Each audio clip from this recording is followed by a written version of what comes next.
Welcome to White Label American Podcast. This is a podcast that brings you bold, in-depth interviews with interesting people that are mostly immigrants taking down artificial walls one story at a time.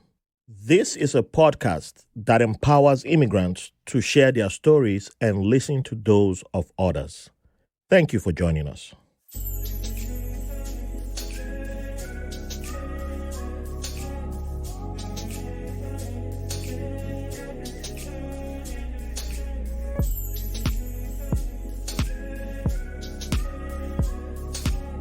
Welcome to another episode of White Label American. Thank you all for joining us today.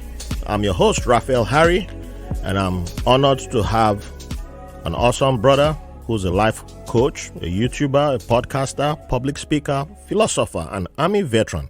You know, we don't always have Army veterans here. We've had Air Force, we've had Navy veterans like myself, but it's good to always have an Army veteran in the house. I think we've had Marines. Yeah, the Marines a little bit, we need Space Force to show up one day, but, they still have a few years to get veteran status. But, so it's good to have the awesome brother who's also in the content creating space, and his name is Uche Chukwu.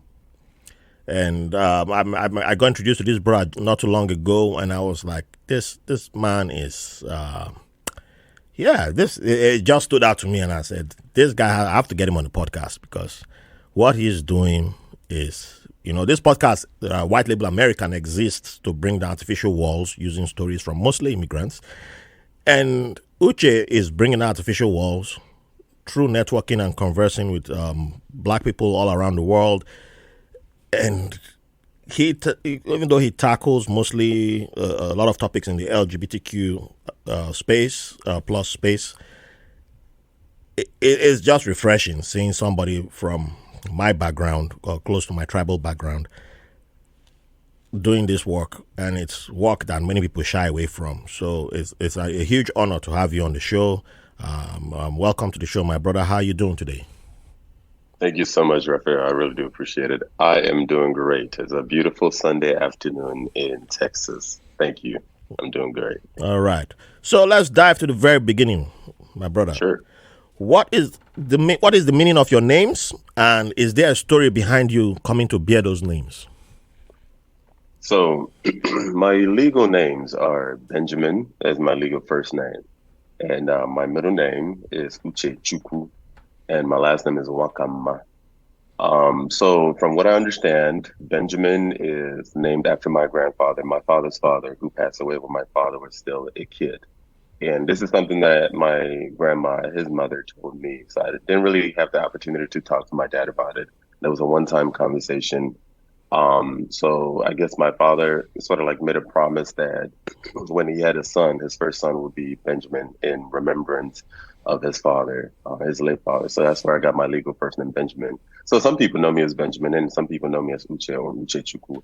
And if you know anything about Nigerian families, a lot of times the parents would give their children more traditional names and also a more Western palatable name, if that makes sense. Yes. And Benjamin is not an English name; it's more Hebrew, but it's more so like a name that is more internationally understandable.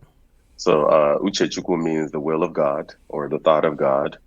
And then Nwakama means, it's sort of like a run-on statement. Nwakama, Nwaka this, ma. So child is better than this.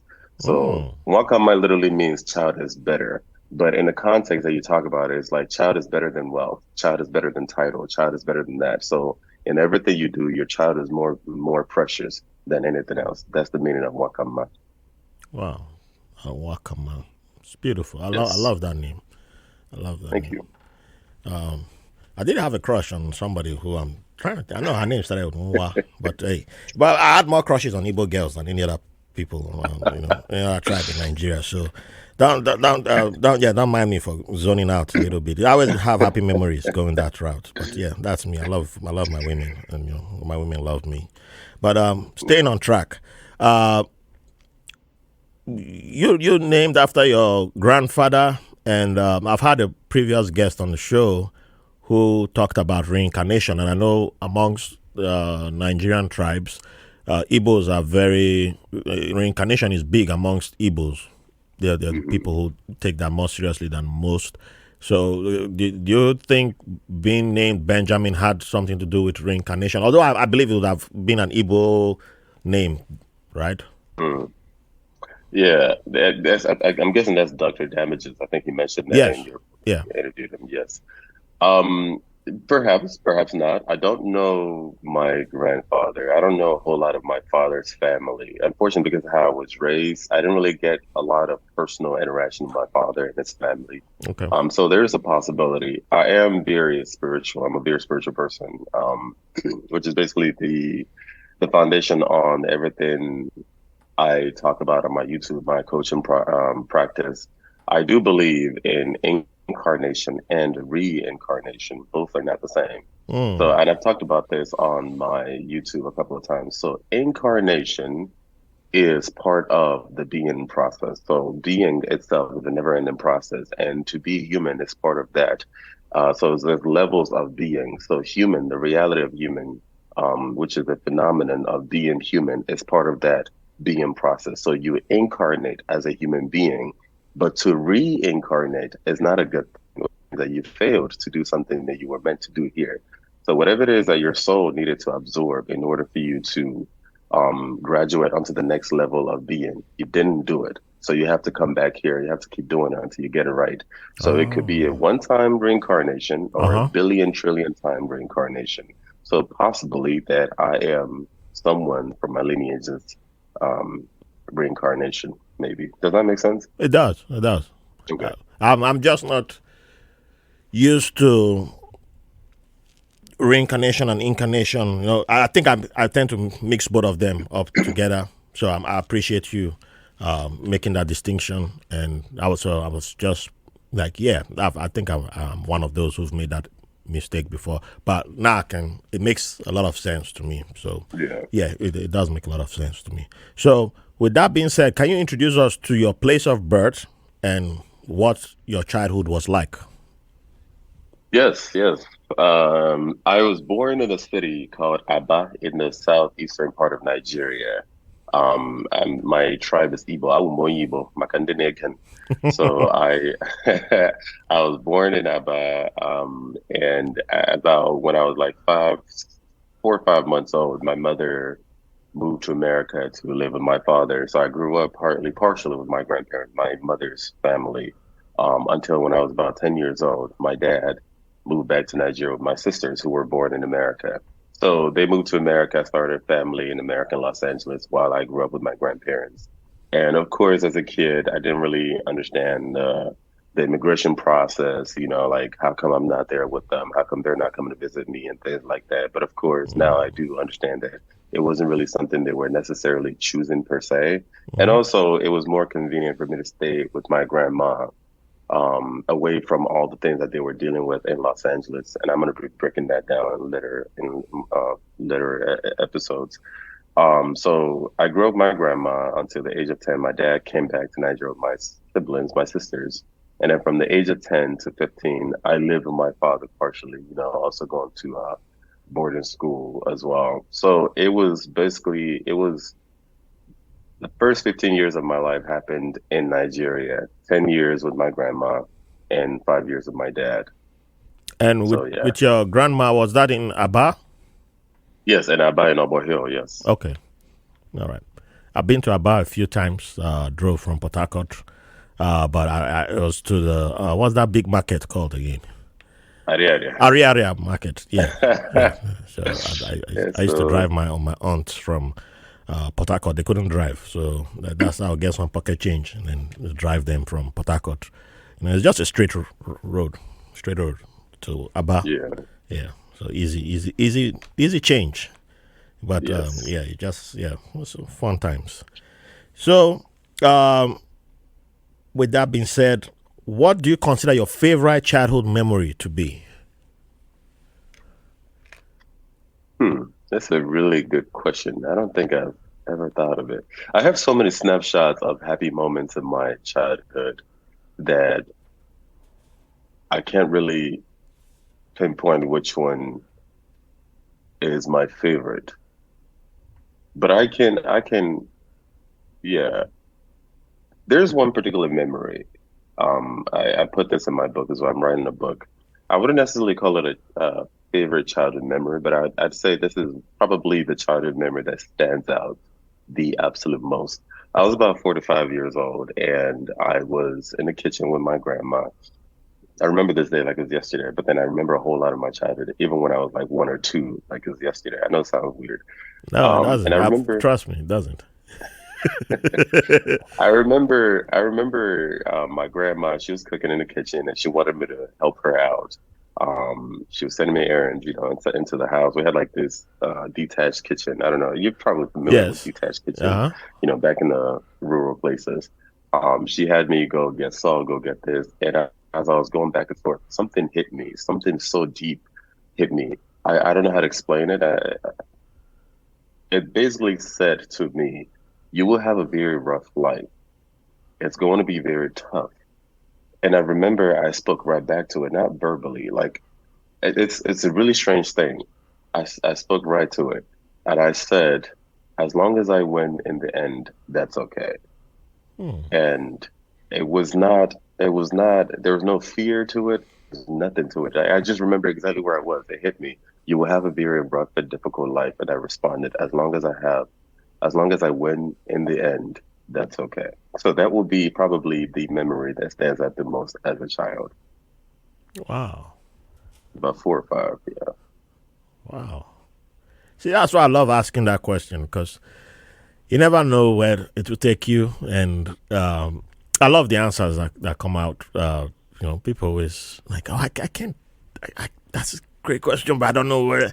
I have so many memories. I'm like, just tell me what your heart will answer. Just and Yeah. the things that you learn. Yeah, sometimes words can't even quantify it. So, Yeah. yeah, I'm glad that you shared that, and that has always stayed with you. And I'm glad that you mentioned that you're writing a book because that would have been one of my questions. That someone like you is there, most definitely have to be writing a book. Because I've also been told to write a book too. So I guess that's motivation for me. I'm telling myself, write the book. I've written one chapter. Voila. Big wala. I know. So, do you recall what younger Uche wanted to be when he grew up? Yeah, so younger Uche had 2 parts. That's also going to be my book.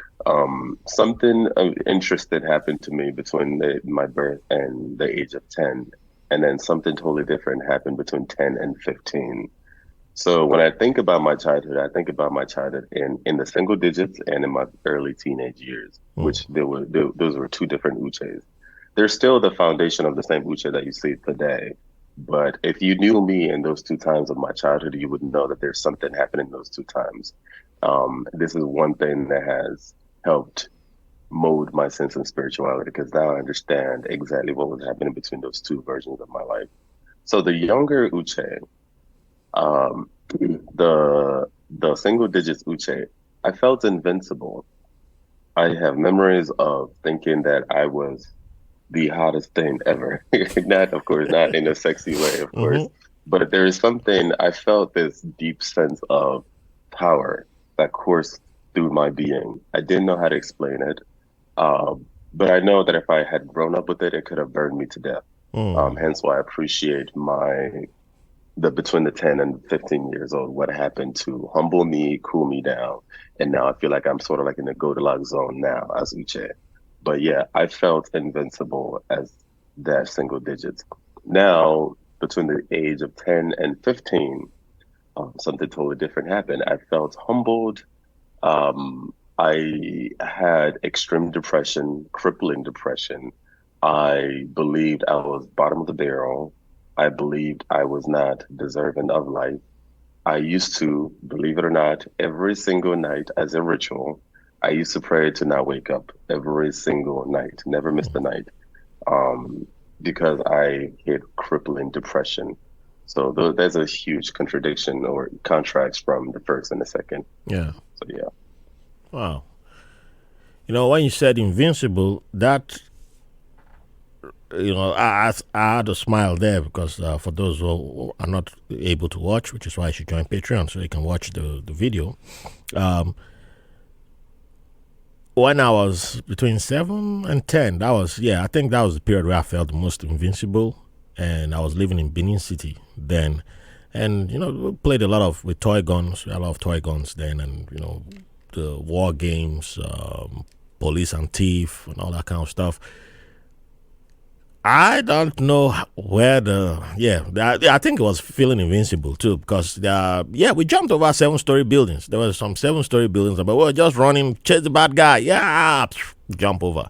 You don't even think about it, but they were really close to each other and the rooftop, but there was no protection, nothing. You just jumped over, because the first kid did it, and I was like, oh. I'm scared, but every other kid seems to be going, all right, okay, I'll do it too. And you just jumped. Thinking about it, like what will happen if if you missed and you dropped. There was there was no second thought to that. We jumped off a bungalow, part of the police and thief were doing, and one of the older kids, I think it was like 2 or 3 or 4 years. Unfortunately, he just passed away. Yeah, he was about 4 years older than we were. He jumped and broke his foot. So I remember that happening, and I was like, man, what? How the hell did his leg break? How your leg break? Every other smaller kid's jumping and just taking off, running, and the older kid. So I was like, he's not strong. Wow. So I think when he used to later on, when he would try to bully us, that would make me not that would make me stand up to it, because I saw your leg break when you jumped off the roof. I did not understand that. It was just the luck was on my side. That it just never happened to me. So the older I would get, is like come jump off the tree. You know what? Get me a ladder. Get me a ladder. I'm not going. No, you can't do. So my mind went to those places, and I don't think I've talked about this on the podcast before, but I did deal with some depressive thoughts too as a teenager, due to how I was, the upbringing, the church, and that's another reason why I mentioned that documentary, the Happy Shiny People documentary that I recommended to you before we started recording. Those type of teachings were part of what I grew up with. So there's an internal battle going on, because I remember nights when I was between 14 and 16. There were nights I went to bed with a knife, and I was holding a knife, and and for listeners, yes, it gets a little bit dark, and just warning. And I'll hold that knife, and I'm like, I wish I could make it sharper. And I would play with it around my stomach, this knife not sharp enough, so that's why I could poke my stomach, wondering what would happen. Would nobody care if anything happened? That kind of thoughts. And later on, my living situation will change. I'll have to go stay with a different family member, and then it's like the cycle will repeat itself again. But this time, I'm not thinking towards taking my life thoughts, but it's just like I'm down, the world sucks, that kind of thing. But it was a depressive state. But you don't have that. I didn't have that language of depression. It's years, decades later, you can look back and be like, man, that was depression. And you knew other kids who were facing some stuff, and that's why a previous guest on the podcast, episode 61, Joshua Idehen, he's a musician based in Sweden now. He said a whole lot of Nigerians are just walking around. We all need therapy. There's literally almost everybody in that country needs therapy, because if people really open up about what the experiences, what we have internalized in us, there's a lot of things that we just hold on to. But, we need therapy. Everybody needs therapy, literally, in that country. So, so you just brought that to my mind, and I remember going through that. And I still don't recall how I even went past that phase, but it was until I moved to 2 or 3 other relatives' houses, and I started being able to go out on my own, and I think that's how it just phased out, and I just thought life was good until another thing will hit me, and then I'll be like, back to square one again, So but I relate to that. So sticking with your childhood, do you recall the first time you ever gave a public speech as a child? Because you do that now, and I don't believe that it was until you became an adult you started giving public speeches. So again, going back to that first phase of my childhood, the single digits, yes. I was never afraid of speaking in public. Hmm. I was never afraid to speak in literally in front of anyone. Actually, I still have memories of my grandma um making fun of me, for how bold I was. You know how certain kids will say certain things with so much audacity, Yeah. and like, who is talking? Like it's funny. The adults in the room laugh because like, what kind of kid is this talking all this nonsense? Especially with like it's something that an adult would say, but the kid, it's coming from a kid with so much seriousness. It's comical for the adults, if that makes Yes. sense. Yes. So I remember memories of my grandma would make fun of me, and that would used to piss me off. Like, dude, I'm actually serious here. So yes, I remember being bold, speaking in front of uncles, aunties, friends, family friends, anyone that would show up. I just didn't care. Again, I thought it was my world. I felt like it was all about me type of situation. So yes. Now, after the second phase of my childhood, a whole lot of things happened, crippling depression. And it wasn't until after I moved to America, in college, when I started having little projects here and there that would require speaking in public. Hmm. And, of course, that trying to find that little Uche back then, it was sort of like a reintroduction to myself. I would hyperventilate just like everybody else. Mm-hmm. But I noticed, in traveling, one of the things I generally do appreciate about traveling, so ever since I've been traveling, is that I would do something. It's sort of like a form of therapy for me. I would travel to places where people don't know me, and I would be Uche, 100% be Uche, and I see how people react to that Uche. So every time when I would be coming back home on the plane back home, I would do sort of like okay, well, this is what they liked, this is what they didn't like, so it's sort of like a practice, a therapy session for me to kind of reconnect with myself. And I started seeing that, yes, there's a trend. People actually like my energy. Maybe not so much of this, maybe not so much of that, you Hmm. know. There's so many things that I could work on, but the coreness of Uche is there. And there's something that is very attractive to people. People like the way I'm able to discern things, the way I'm able to decipher things, the way I'm able to speak. They like my energy. I get a lot of compliments on my voice all the time. So from It is a nice that, voice, radio voice. thank you. Thank you. I appreciate it. I still don't hear it, but I appreciate every I time forgot to mention that in the intro, but you do have a radio voice. Trust me. The thank type of you. voices that we grow up on, listening on the radio, like man, yeah, this guy, listen to his program. You got that type of voice. I appreciate it. Thanks. So, with that, there's always this, the confidence to perform a little bit more, it became more serious for me. And of course, the more healing I did, the more it became too obvious that I feel like I was feeling something inside of me that I ought to do something because to Hmm. whom much is given, Yeah. much is expected. So it's not about me anymore. So I went through a whole phase where I was running away from what I ought to do, if that makes sense, because I knew deep within my consciousness or subconscious that I had to do something, but I was running away from it, maybe because I was making excuses, being lazy and things like that. But I noticed I was having what I call the Jonah effect. If you're a Christian, you probably know that God instructed Jonah to go to Nineveh to do something to minister to the people, and Jonah decided not to, so he got swallowed by a fish. Now, my interpretation of that is not a literal fish; is more so the discomfort that you feel when you don't do what you ought to do. So I was going through a lot of discomfort until it became very, very obvious to me that okay, I ought to do what I ought to do. So Hmm. that's when I started being a lot more intentional in speaking, taking charge, starting a podcast, YouTube, going back to school to study philosophy, and so on and so forth. All right.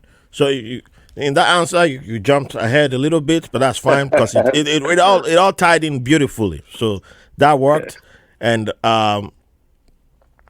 now let me see. Okay, yes. So we're going to jump forward to coming to America.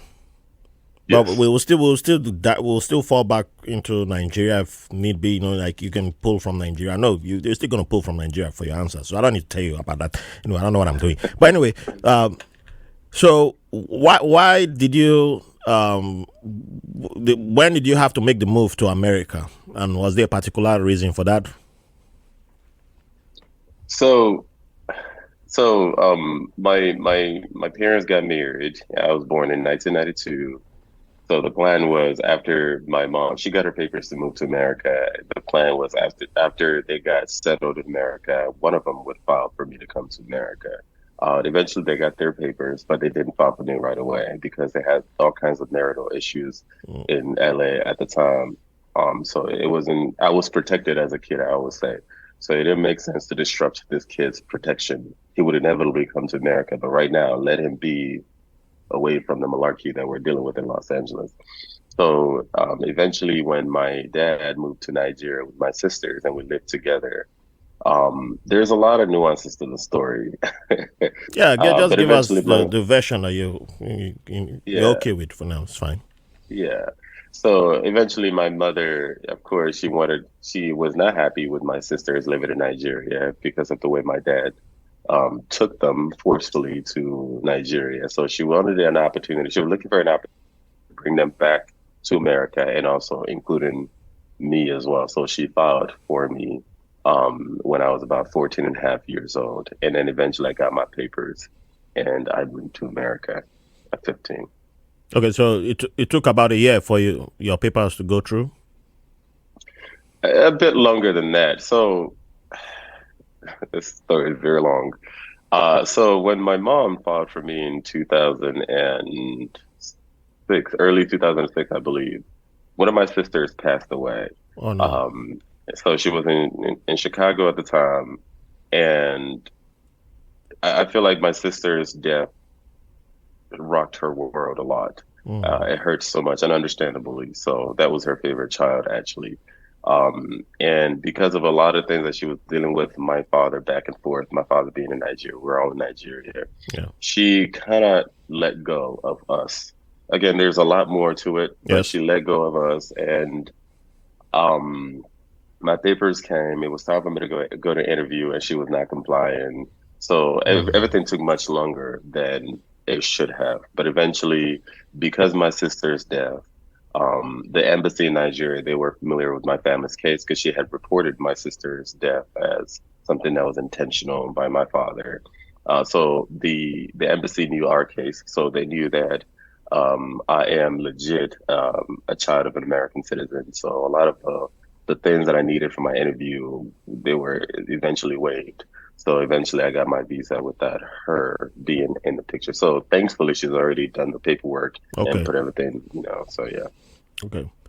Well, first of all, condolences on the loss of your sister. And Thank you. I always ask about how people ended up here because I try to remove that narrative of like it's just like, oh, you apply for visa and it's just one stamp, because everybody's case is different. Like mine Yes. took a couple of years. I got rejected about 3 times, even though my mom had been in America, had a green card since the 70s. So my elder brother was born here.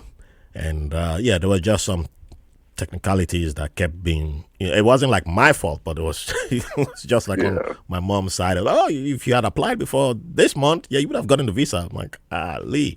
Then come back again and then again. And then the third time, they're like, well, now we need a DNA to prove it's your mom. I'm like, you could have told me that from the Yeah. first, how many years back, Yeah. So other people have, but I try to let people know, the audience know that, it's not the same. Because now you have some people out there trying to be like anti-immigrants and all this, even though we know the history of this country. And it removes that artificial wall of everybody just needs to go to the embassy, apply for visa, and then you just get your visa if you do everything right. You can do everything right, all you want. And you can't control certain things. So that's why I always ask that question to get the details of how someone ended up here. And my very first guest was somebody who was whose parents smuggled her through the border. They were Voila. they were 16-year-old parents. So Imagine that. So yeah, I'll never forget that. And there's no undocumented on this podcast. So we shall take a quick break, and when we come back, we shall dive into America. Hi everyone. If you're new to the podcast or a returning listener and you enjoy what we are doing here, did you know that you could enjoy more of our content and also support our work via Patreon? For as little as $3 per month, you get access to loads of bonus content that you'll find nowhere and be the first to the latest news. Don't miss out. Go to patreon.com/White Label American Pod or just search for White Label American Podcast on Patreon. Patreon. Welcome back, and thank you for staying with us. So, one question I always like to ask everyone who migrated here to America is, what airline did you take on your flight coming to America? Do you remember that airline? Yes, and it was discontinued. I think it's called North American Airlines from Lagos, Nigeria to JFK. It doesn't fly anymore. Wow, you're the first person. I'm probably the only person I've gotten on the podcast. That airline. You remember the airline? Nah, I never touched that airline. It was KLM. KLM is the winning airline on this podcast. KLM. Yeah. I'm trying to get somebody from KLM to come sponsor us because they've brought a lot of guests on this podcast to America. So I'm like, yep, you guys owe us money. Just bring it to the podcast. We'll accept KLM money. That's why I ask that question all the time. Like, let me see if I can get another KLM person.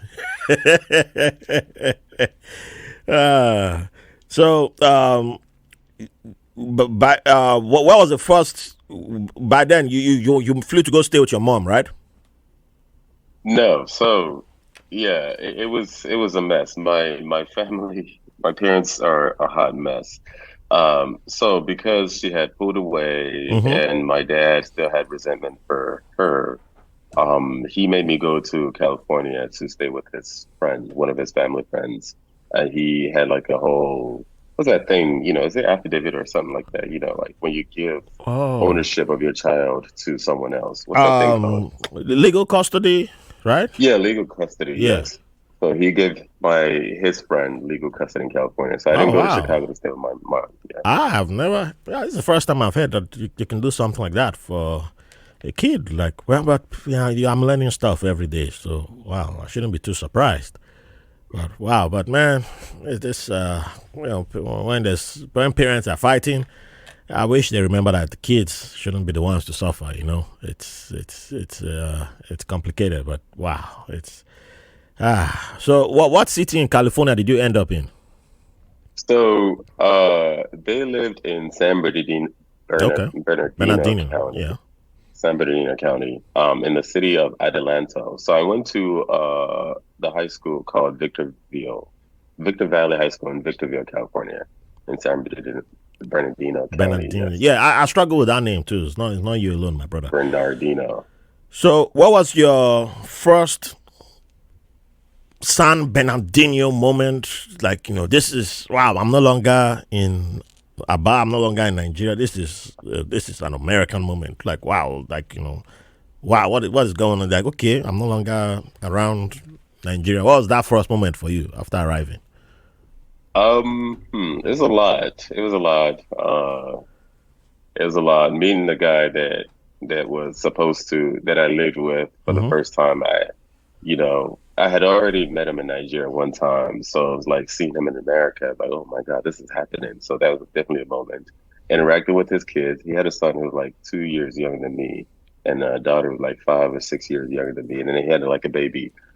So living in a household with Americans, and also his wife was also Nigerian American. I think she came to America when she was much younger. So living in a household in America filled with Americans is also another moment.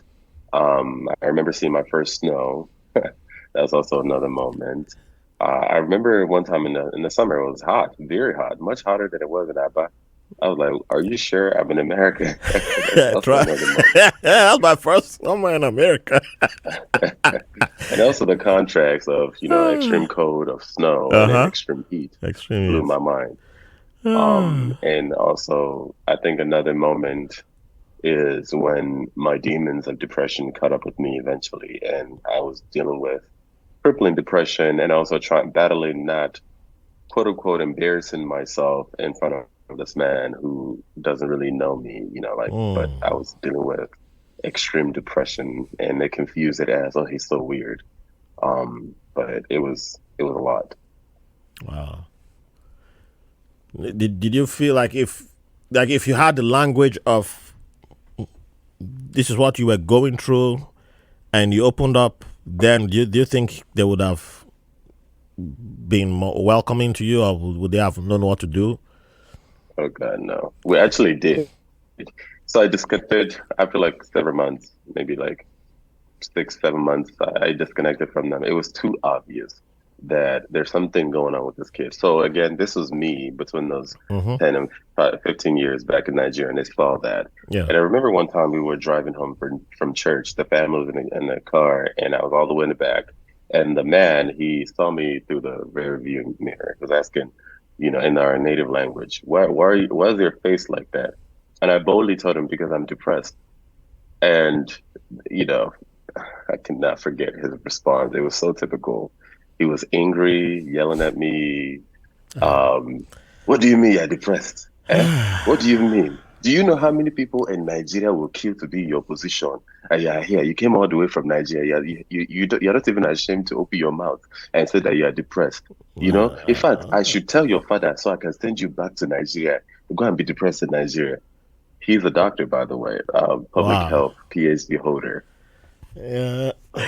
I, I can't say I'm surprised by that response, because I've heard that type of response a couple of times, and I wasn't even a kid hearing that type of response. I'm an adult. I'm still hearing that response. Like, what are people they're saying depression, mental health. They are living in America. Why would you have this problem? Eh? Why can this is what happens when you hang around Americans and then you start copying them. Like, what do you, like, yeah, it's, damn, it's, yeah, people with lack of knowledge, or is it just ignorance? Just choosing to be ignorant, man.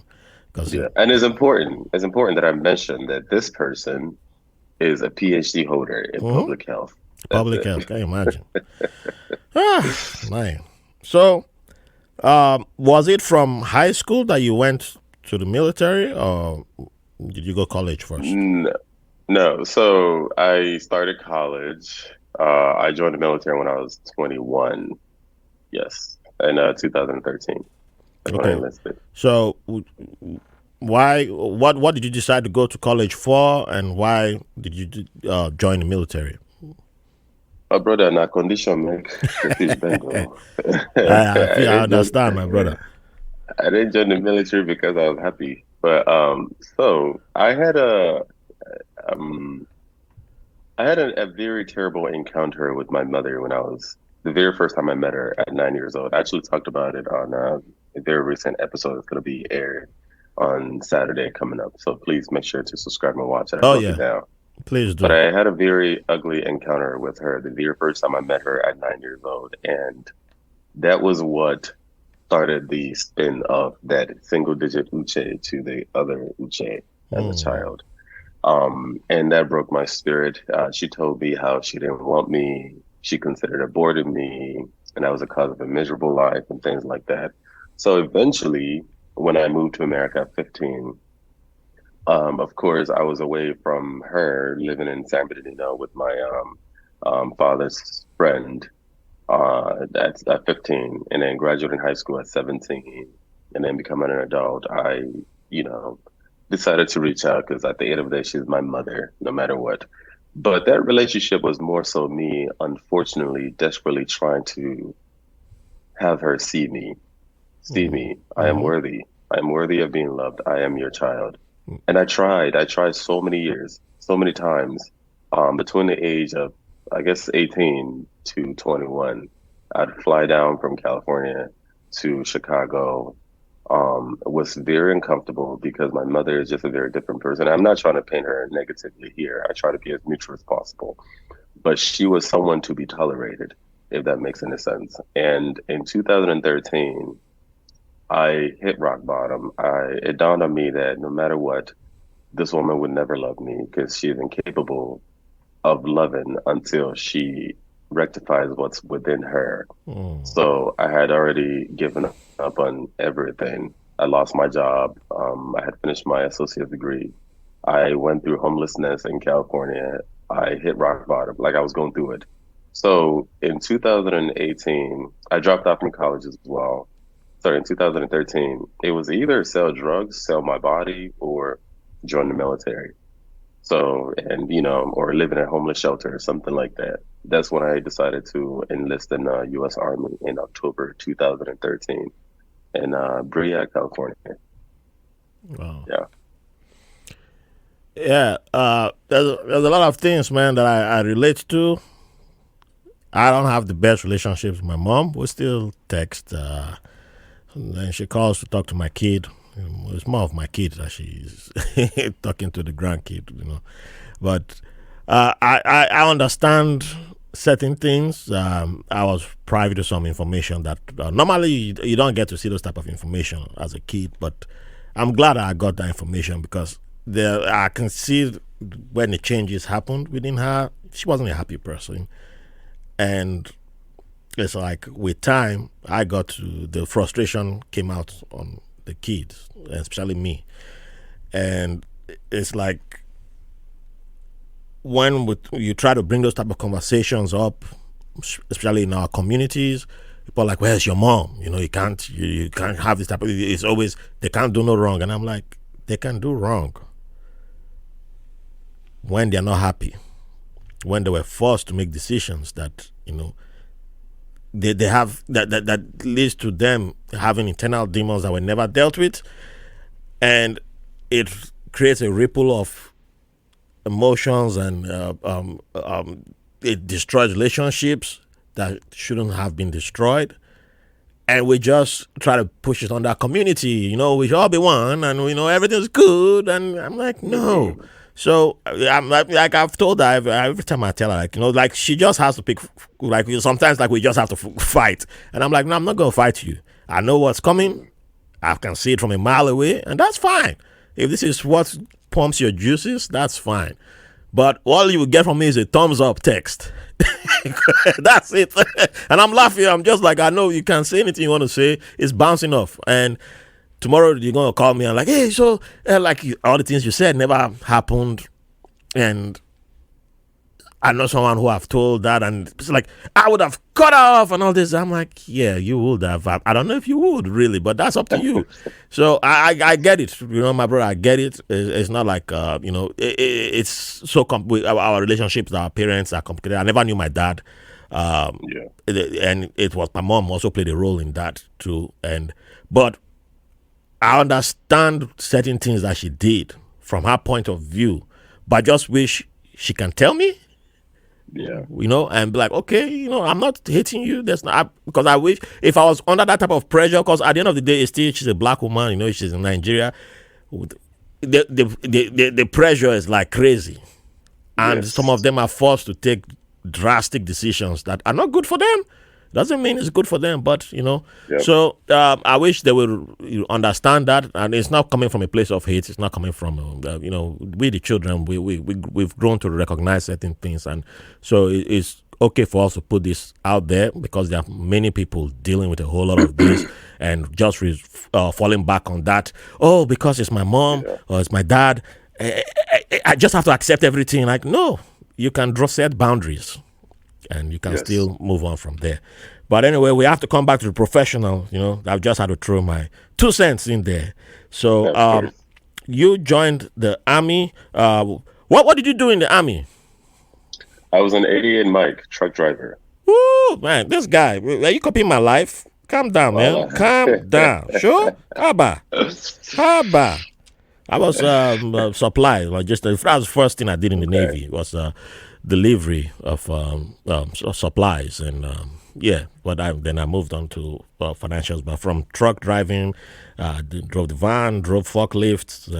I did deliveries, and then started being supervisor and all of those things. But I'm like, man, this guy, what's the next thing you're gonna say? You started the podcast too? Well, yeah, so please make sure to subscribe. Oh, so you did the army. Um, were you tempted? Were you never tempted to pursue a career in the army? Because, like when I told people I was leaving the Navy to go, follow my path, people were like, "Oh, you should stay." The economy is rough out there, and all this and all that.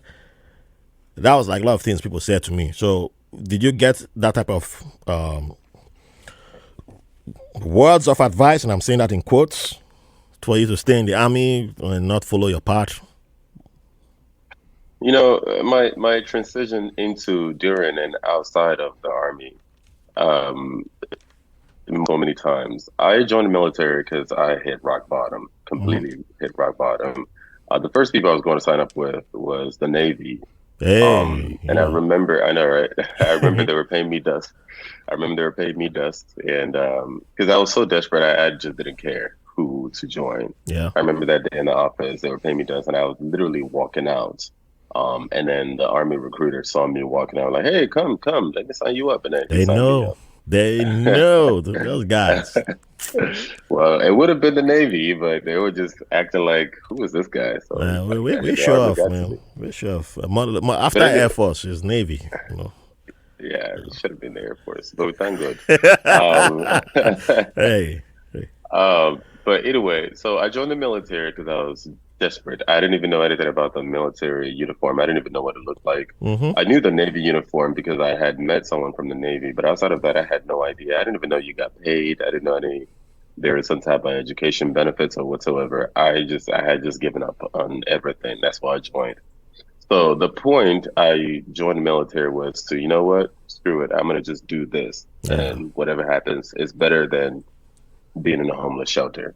And then when I got there, I realized, oh, I'm getting paid. Oh, I could actually go to school for free. Oh, actually, this and that. So I started like, okay, so I paid off my debts. I went back to school. I had been studying, I was pre-med prior to that, studying biology because I thought I wanted to be a doctor just to impress my parents. Hey, but I had good immigrant kid. Good immigrant kid, right there. This boy is going somewhere. But I had to wake up from that slumber. I'm not a doctor material. I have no interest. Respect to all the doctors out there, but it's not Uche. So, but I already started, schooling as pre-med. So I was able to transfer my degree, my classes into finishing my undergrad in health sciences because I wanted to continue in healthcare. So healthcare became my passion then, at least so I thought. And the plan was like, you know what, let me just do the military stuff and continue until I'm done with school and then maybe go out into the civilian world and work in healthcare, right? And then as I was in the military, I was like, you know what, maybe I could actually do a career here, combine healthcare and the military. And that's when I got hurt. I had an accident and then it was like, you know what, I guess it's not meant for me to continue in the military anyway. So it was like, okay, I'm going to just leave and continue with healthcare. Does that make sense? Yes. Yeah. So if I hadn't gotten to my issues in the military, perhaps I would have continued, because I saw an opportunity to, re-enlist and get paid doing what I studied while being protected by the military. Yeah. So the military, it sounds like the military kind of helped put you on your path. Yes. And it helps stabilize a lot of things around you, right? Yes. Okay. Yes, I did.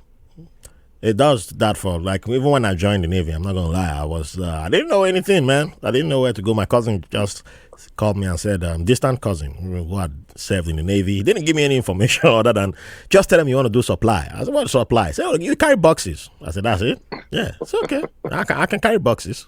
So I called the recruiter. The recruiter said, okay, well, what do you want to do? Supply. But there's this other job, like, IT or that's it, supply. Yeah. Then when you join in and you're like, oh, wait, I could become a citizen? What? What you tell Yeah. that? No, oh, I did not know. And I can go to school. What? And I'm like, what? Yeah. I didn't. I got left all those informations out. So yeah, if This is why I will always, and this is just something that's personal to me. I will always, not just about America, but specifically the U.S. military. I will always mhm. have mad respect for the U.S. military. Even if you serve for one day, whenever I see anyone in uniform, I always say thank you because you were the parent that I needed.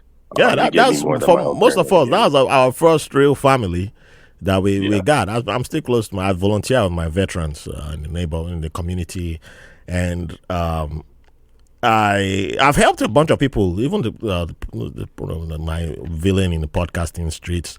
I still helped him join the military, but a bunch like there was a random back on old Facebook days where someone could just message you, random person.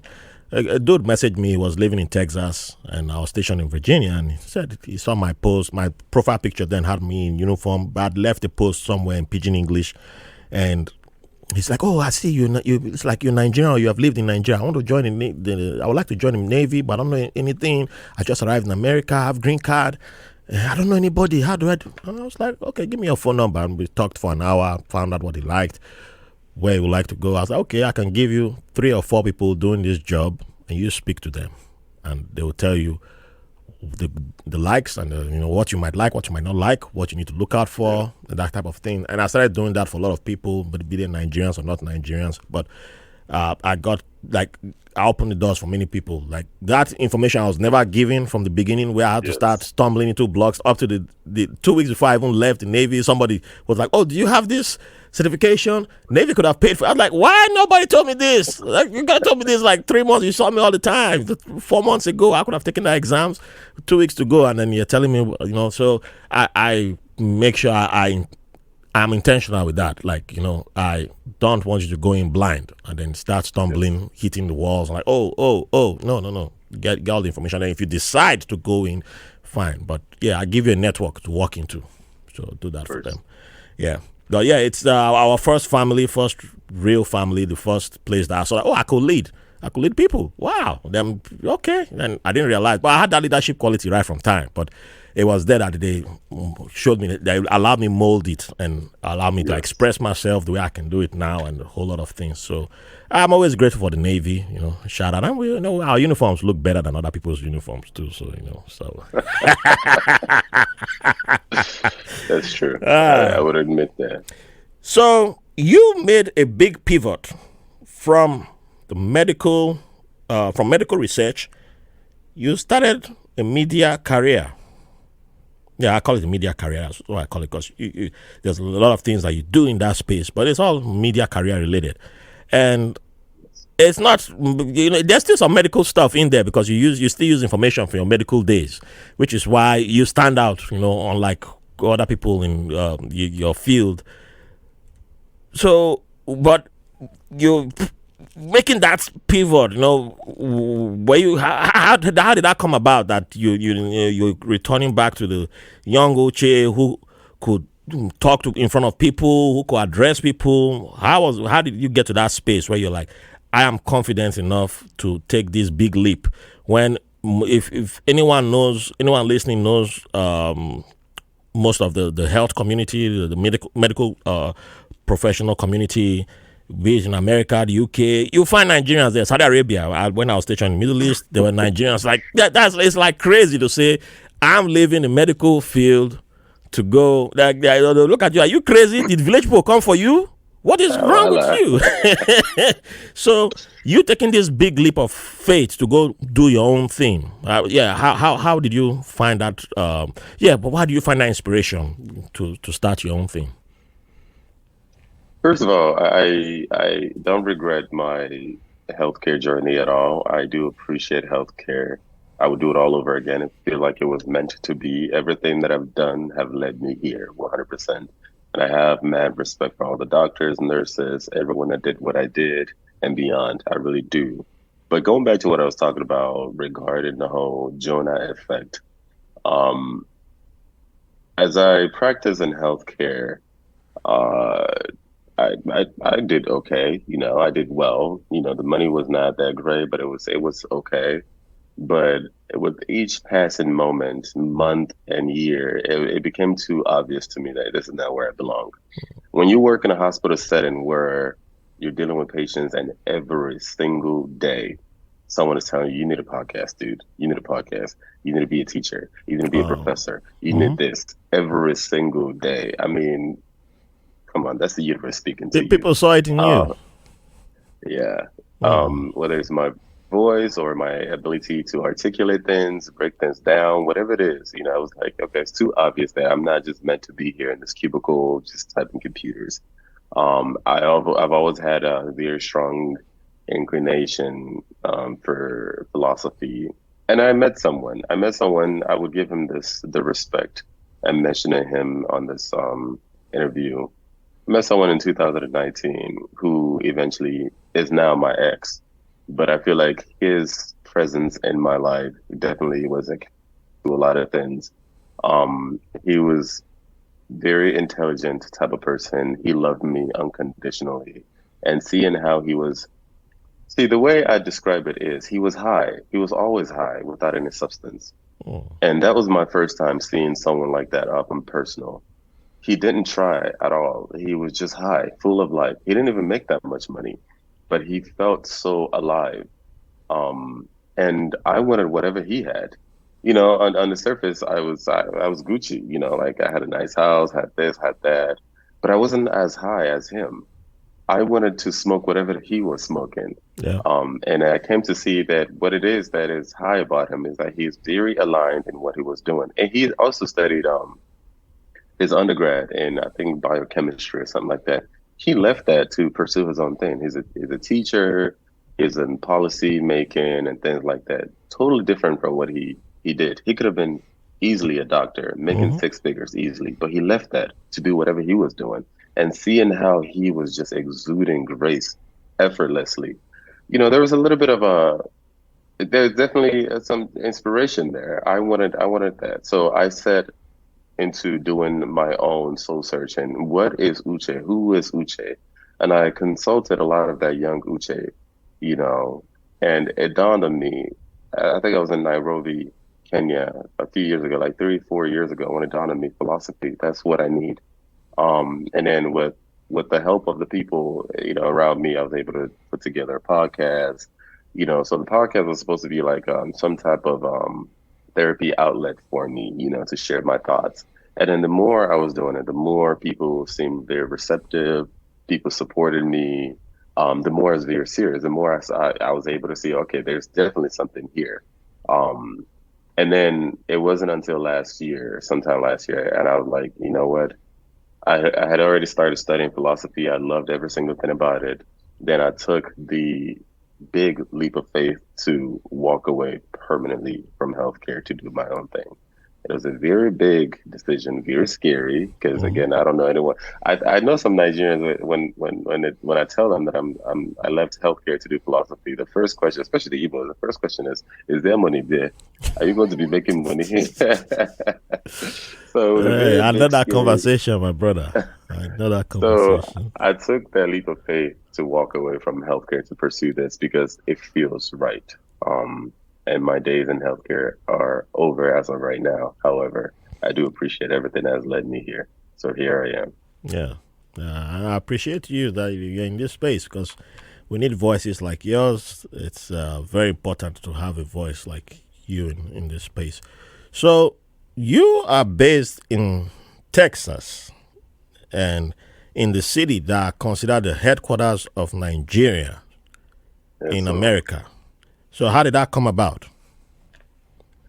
so when I was leaving the military, it was either I served in Oklahoma, by the way. That's when I Ah, discovered Texas okay. for the first time. It was either go back to California where things are extremely expensive and dry and crowded, Yeah, you could have come to or New leave the York. country. Or no, the Yeah. the East Coast gives me anxiety. You haven't tried. You have to try it first, though, and you'd have loved it. See. Trust, trust me, there's something about the East Coast. Even looking at the map of the East Coast compared to the rest of the map, Uh-huh. just I don't know where is Newark, where is Philadelphia? I have no idea. Everything just No. But that good. But anyway, so it's either that, I had no ties to anything. I could move out of a country, but I was advised Texas. Houston at the time sounded very attractive to me. There's a lot of Nigerians. I wanted to be with Nigerians because I don't have any strong ties to Nigeria, unfortunately. So I figured living in a city that had a lot of Nigerians would be some opportunity for me to rekindle that. Houston also has the biggest medical district in the world, the Texas Medical District. Okay. So being in healthcare, that was also very attractive. Also real estate, a lot more space. Everything is bigger in Texas compared to California. So all of that was like, you know what, let me give it a try. I have no ties to anything. If I don't like it, it's just me. I just pack up my stuff and move. So I moved. I lived in San Antonio for about a year, but I've been in Texas for about 6 years now, I believe, and it's home for now. All righty. Houston is home. I've had one of my former guests, one of my previous guests. Then I'm forgetting her name. Why am I forgetting her name? I'm seeing her face right now. She's Cameroonian. Cameroonian American. Born in Houston, but grew up, spent some years in Cameroon. Awesome woman. She's the founder of African American Marketing Association. So she's based in Houston. Yeah, so she's one of the people who wants me to come. I've been to Houston only once, but I spent barely a few hours that day and drove back to Dallas area where I was. That was used to be my base. So where I stayed after I got out of the Navy. So I was like, this place too big, man. I don't need all this space. You got too much space. Nope, I can't do that. But no, I appreciate that area. I have some good people there, though. There's way too many Nigerians for me. Way too many. I like us in trouble, so you'll be finding me. Voila. Good. So I have to start wrapping it up. But there's one question I have to ask before I jump into my strictly comedic questions. Sure. You, with your philosophy, you're big in philosophy. You're in the spiritual space too.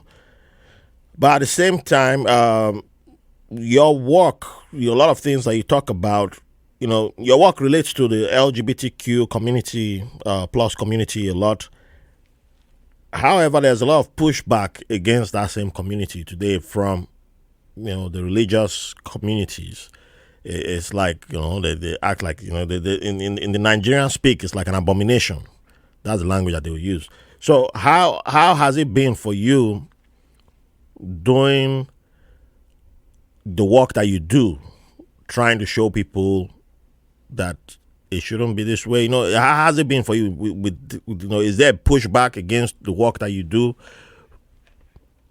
Yes, definitely. Obviously, understandably so as well. And how do you deal with the pushback? Yeah.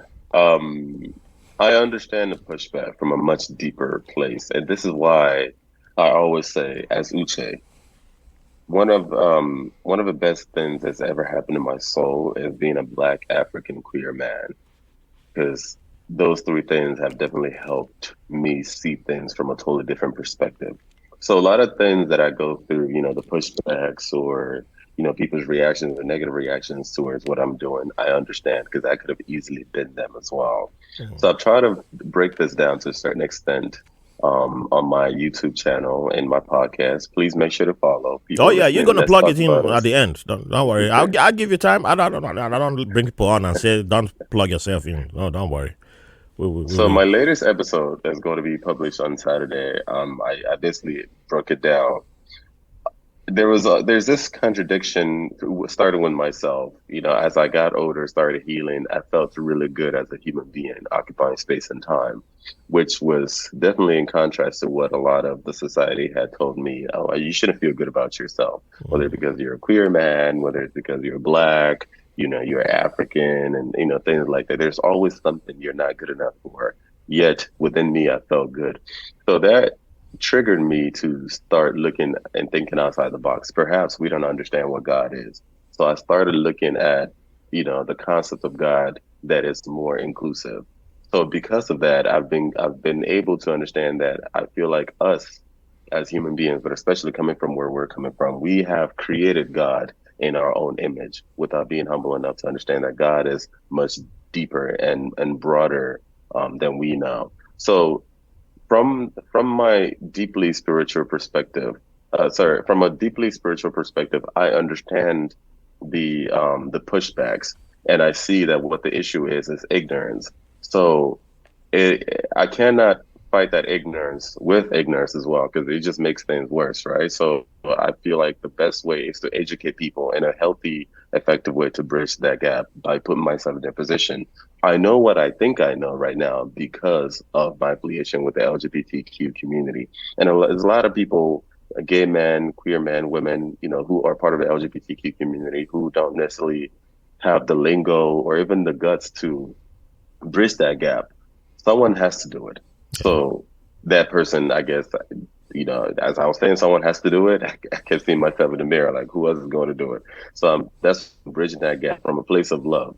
Because a lot of times when there's a pushback from the LGBTQ community, it's not really loving, which makes it worse for the people back on the other side. So I'm trying to bridge that gap from a deeply, deeply spiritual perspective by helping people redefine the idea of God that we've been indoctrinated into, because what we think we know is God, for the lack of better words, is actually the Antichrist. But that's a whole nother conversation. All right. Full disclosure, I'm an atheist now. I was born Catholic, hardcore conservative Catholic, and then evangelical, and then I've been all the churches in Nigeria. But but like I said, it's good to have you in this space because trust me, I talk to people, and I hear some people, and I'm like, yeah, why do you have the mic, man? Why do you have the mic? Like, yeah, we don't need people like you with the mic. So I always appreciate. That's why some people find me weird because they're like, oh, we would think you bash all religions and all that. I'm like, yeah, if I had my way, I wouldn't have any religion existing. But that's not about me. But that doesn't mean people. I'm not. I want people to have voices like you that exist, because otherwise the voices that exist going to be like, all is just one picture they're painting, and it's like, pushing people down, and then the people start growing up thinking that you can't be happy, you can't find, if you find joy, that is something is wrong with you, and then they start thinking that, oh, something's wrong with me because I'm trying to express myself, and then. But I'm like that's why the first day I saw I got introduced to your page, and I listened to a couple of your clips. I was like, yeah, I had to just I sent you to about 10 people, and all of them were like, well, how you find this guy? How you find this guy? And one of them, she was visiting New York today. Herself and her cousin were visiting New York today, but the cousin doesn't have social media, so she was just like, oh, thank you. I'm so glad. I wish I could have stayed here to see him. But I was like, yeah, I'll let you know. But yeah, it's just like that, because your voices like yours are not. We need more of that. The very first person from the LGBTQ community to be on this podcast is a trans Igbo woman born in Nigeria, and she's been through a lot. But she's very religious. And I was thinking like, wow, I can't imagine being in your shoes. I can't, because I've pulled myself out of that life. But that doesn't mean if I see somebody who can help you, I'm going to be like, oh, because I don't go to church anymore, I'm going to keep that away from you. No, I send it to her. Like, she's not on Instagram right now, but I'm just trying to confirm her number as soon as because she likes changing her numbers. So once I confirm her current number, I'm sending her your YouTube and everything. Like, follow this brother, because it's something that people like her, we appreciate you. There are people out there who've been looking for voices like yours. So it's very. That's why I was so glad to see it and say yes. 100% might not be there are things in there for me, and not everything might be for me. But I know people who need this. I need to hear your voice. So that's why I really appreciate you, my brother. So thank you. Real quick, do you mind if I ask you how you? You mind if I ask you how you got to know about me? Oh, I need to reach out to him too. Reverend Jide Macaulay. I saw him make a post, and the IG algorithms can be crazy sometimes. So for a long time, I haven't seen his posts on Instagram. But that day, I just had time on Instagram that day, and I was just, I saw Reverend Jide, my colleague. It's not him. Who's this on his IG? So I was like, this person. First of all, the voice got me as usual. That was the voice. Okay, I like this voice. And then I was like, wow, this person's really confident, Igbo guy, and he said he's gay. He's okay. First, let me just see, where's the person's page? Let me go to his page first and make sure it's not some AI talking to me. Let me click and see. Okay, this might be legit here. Wow, follow immediately. And I clicked. Well, okay, I watched like a couple of clips. Next thing I start sending it out. Sending the first thing was to Uche, who's been on the podcast. He's an immigrant. He's a queer immigrant activist. He's now moved to Atlanta. He used to be in New York here. And he wrote back. I was like, how you find this guy? I was like, hey, you know me, when I find something good, I send it to him. And he's also spiritual. So I was like, yeah, Uche meet Uche. So I think he's already following your page too. I believe so, because I think I saw his name on your page. So yeah, I don't know how to keep good stuff to myself. Like I said, it's about win. You win, I win. So I want to see you succeeding, and so I want to reach. There are people who send me messages in the back like, hey bro, I saw you standing next to. You took a photo. You were holding one guy. Is he not gay? I said, well, what's your question exactly? So you stand, you hold homosexual, you hug him? I said, what is your question exactly? When I hug all the women you see me hugging with, did you have problem? Do you know how many trans women I've taken photos with? You hold, hey. Well, so what do you feel like? Do you want to find out for yourself? You can come hang out with me, and no, I need to do that kind of thing. Okay. What exactly? Where is your mind going to? Just tell me. We can talk. So sometimes I send some of them those type of clips too, and then some respond like, "Hey, no, they send me this kind of thing." So some will just keep quiet. That's it. And I take that quietness as a sign that this person, maybe there's something going on. So we understand when you're ready to talk, we'll talk. But silent communication works too.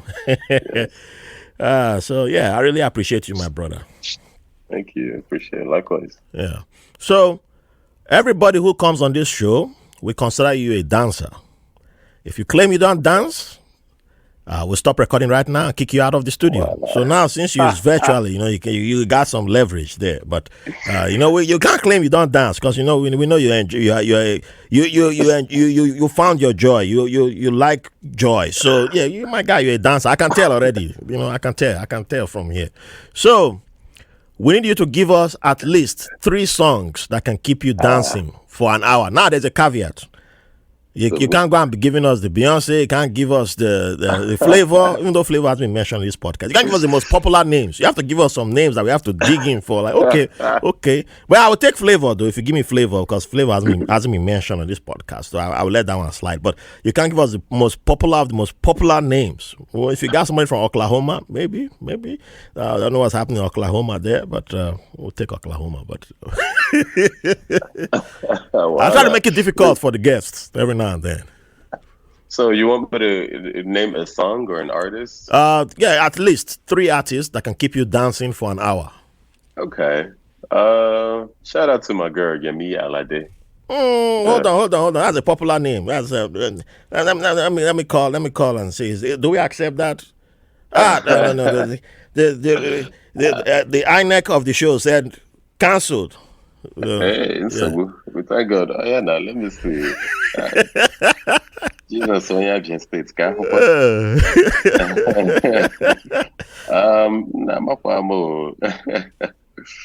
So no one popular. You don't have to give us the most biggest names. You can use the technicality to throw a name in there, but song. What gets me dancing? One of my favorite artists is Black. I don't know. He's an American rapper. I don't know. Black. Spelled like Black? It's spelled with 6 instead of a B. So 6, Black. Okay. So the D is 6. Okay. It's one of my favorite. All right. That's new to me. Yeah. That's how I So build my 6. playlist too, you know. He's by far one of my favorite. He's by far one of my favorites. He's a rapper. Okay. And then another one, I like NF. He's also a rapper. NF. Ah. N as in November, F as in Frank. Yeah. Is a rapper. I like him a lot. And Nobody from Aba. Voila. Yeah. Rough coin, waba. Yes. See? Okay. See, I've had somebody from Aba writing to me and saying, is this guy really from Aba? What is this? He didn't mention anybody from Aba. I would have just said, take his email, go and complain. What do you say his name is again? Rough Boy? Rough coin. Rough coin. RUFFCOIN. Oh, okay. Wamba. Wamba. Yeah, I know Wamba spelling. Yeah. All right. And then while we're out there, there's another one too. Okay. See, who is from Aba. It's coming. You see, that's what happens. My sister, Ugochi, UGOCCIE. Yes. Ugochi. Oh, I haven't heard that name. Yes. All right. Those 4. There you go. See, now my playlist is gonna be swelling. That's how I get. That's how I get. Artists will hear my playlist. I mean, your playlist don't sound like other Nigerians' playlists. I said because I know people. Yes. I know guys. I know my guys hook me up. You all are my guys. All right. So you've traveled a lot. You've been around a few places. When it comes to your favorite cuisine, what do you consider your favorite cuisine to be right now? You're not gonna like my answer. Hey, it's not me. It's not me. If somebody's gonna be writing, protesting, right, maybe the person's already writing. I don't know, but that's on you.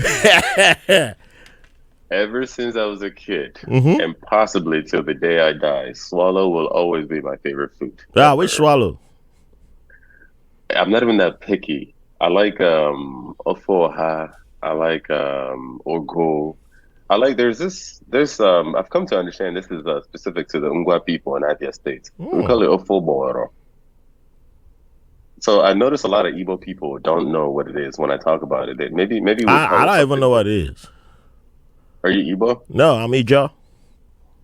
So it's very common with Ngwa dialects, the Ngwa sub dialects of Igbo, Ofoboro. I remember that's actually one of my earliest memories ever. So my favorite soup ever with okra. Oh, but Oha, Oboro, Ogo.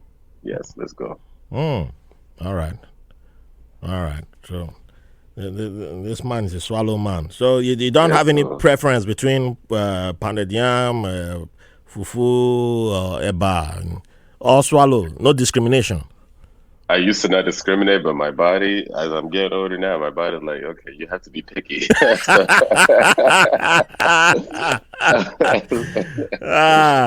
I relate to that answer, man. That was in the stomach. Yeah. But anyway, I got the stomach now. So oatmeal and wheat flour is what I prefer. That's good. Comes with a lot of fiber. Yeah.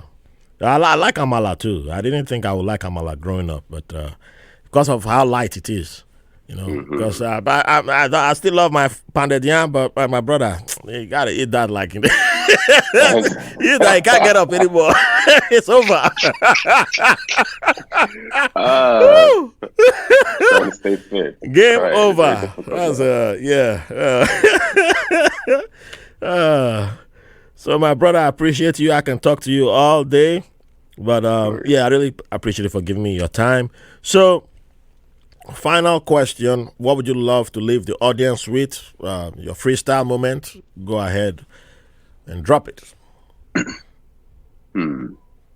There's so many things I want to say. And I try as hard as possible to elaborate on my podcast.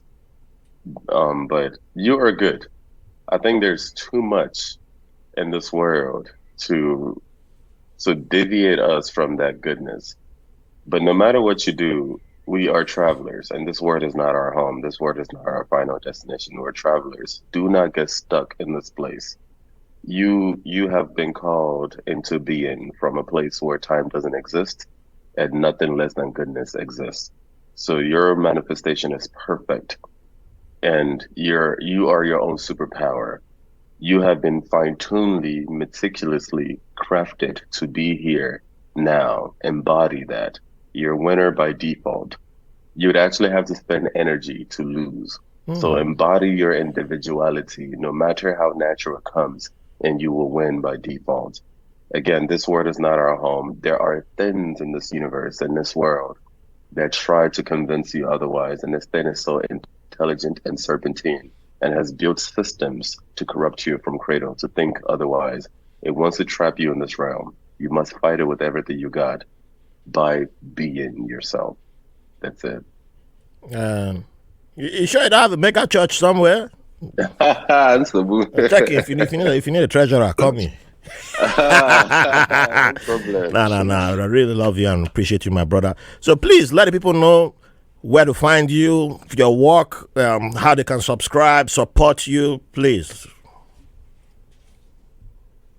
Yes, I am a podcaster and YouTuber. My titles there are Let's Talk About Us with Uche. Uche is UCHE. My website is theuche.com, where I have information regarding my life coaching practice. At my life coach, I focus on Black people, irrespective of where you're from, African American, Black American, Caribbean, doesn't matter. I also focus on Africans, irrespective of where you live, and African LGBTQ people who only live in diaspora, as in outside of the continent of Africa. So if you are one of those people and you are interested in my service, you can always send me an email or request through my website at theuche.com. My Instagram is UC_images. My TikTok, Twitter, Facebook, and LinkedIn are LTAU with Uche. So yes, the email address is let's talk with Uche at gmail.com. All right, and I'll have all of that in the show notes. And yes, you can follow Uche, subscribe. I'm subscribing to. I don't think I subscribe on your YouTube, but yeah, I should. I'm definitely going to subscribe on the YouTube right now, so I don't forget. Yeah, subscribe, follow Uche, support in every way and hit possible. the bell notification. Yes, hit that notification button. And yeah, keep the love coming in. So thank you all for being with us. Really appreciate you all. See you next week. Thank you for the privilege of your company. 5-star reviews. Don't forget, buy merch. Yes. Send the podcast to your friends. All right? Keep the love coming in. Thanks for listening to White Label American. If you enjoyed the show, please give a 5-star review on your favorite podcast app. You can follow the show on all social media platforms. Visit the White Label American website for links for donations, episodes, feedback, guests, merch, and newsletter. Don't forget to download the free White Label American app on the Google Play Store and Apple coming soon. Thank you for the privilege of your company.